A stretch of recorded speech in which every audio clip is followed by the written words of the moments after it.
Hello and welcome to Think Watercolour. Today's demonstration is another quick preparatory sketch to show how I create sunlight bursting through morning clouds. The figures are placed strategically to the right, and the line of the main fisherman's rod leads the eye diagonally across the image to the brightest part of the sky. The three seagulls were added at the end to suggest movement in what would otherwise have been a fairly static image. The paper I'm using is Saunders Waterford 300-gram rough paper, and I'm just wetting the paper down to the horizon line. I've pre-mixed some Winsor yellow, some yellow ochre and a mixture of cobalt blue and imperial purple for the clouds. Starting off with the Winsor yellow around the brightest part of the sky, which is the sun breaking through, loosely dropping it in wet, and adding the yellow ochre followed by the cobalt blue imperial purple mix for the shadows. This is an initial wash which I'm going to let dry, and then once that's dry I'll continue with the sky. Okay, that's now dry, and I'm re-wetting the paper with a light spray and gently spreading the water with a flat brush so that it's not too wet. This is a mixture of ultramarine and burnt sienna that I'm just dropping in very loosely for the darkest clouds and allowing to blend whilst leaving gaps for the underpainting to show through. The thing with painting clouds is to just practice and practice and practice. Living in England, I'm very lucky because every day is a different sky to observe and try to replicate in painting. But just mess about with paint. At the end of the day, it's just a piece of paper and some coloured water, and just see how you get on. The more you practice, the better you'll get with anything, but clouds especially. These sketches are on 11 by 8 inch, roughly 1/8 sheets of paper, so it means it's quite small, but it does mean you can mess around with paint and see how things go.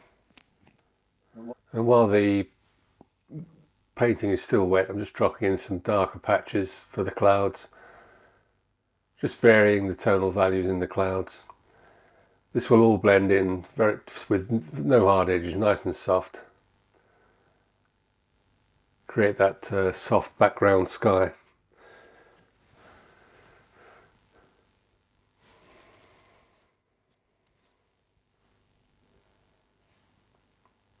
Just lifting out with a damp clean brush some of the rays of sunlight bursting through.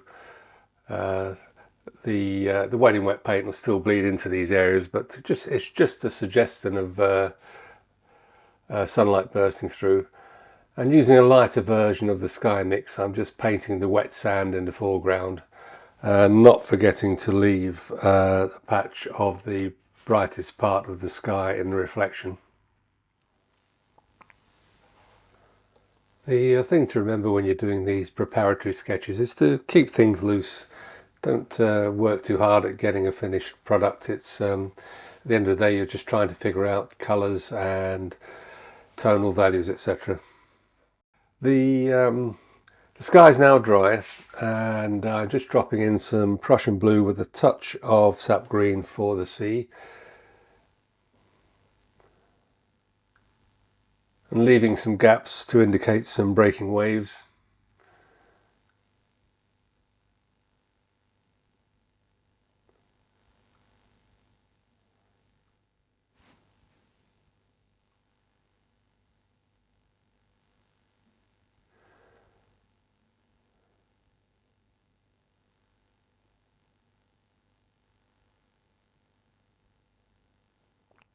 Just softening that distant shoreline.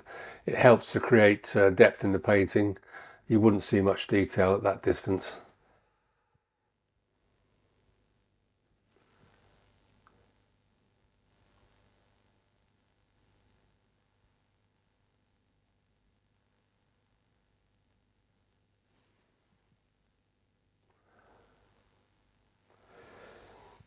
The figures need very little detail, just a few marks plus the reflections in the wet sand in front of them.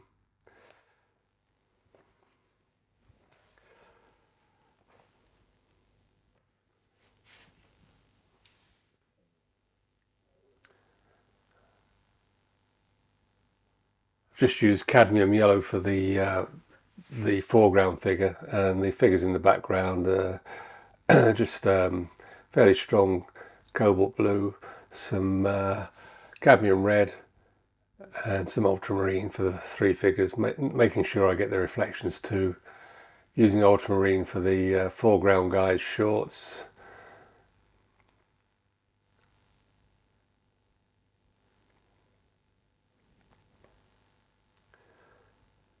For the flesh tones, I've just used a mixture of cadmium red and yellow ochre. As I said, they don't require much detail, they're quite a distance away, especially the furthest three figures.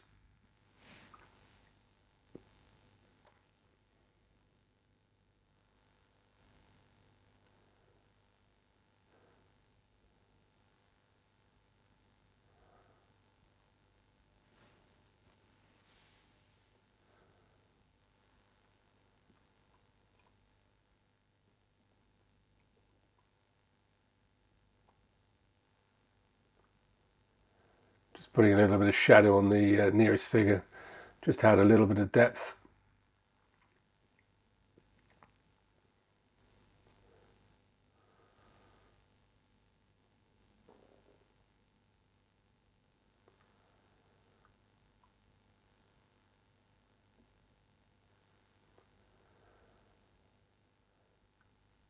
For the fishing rods, this is just going to be neutral tint.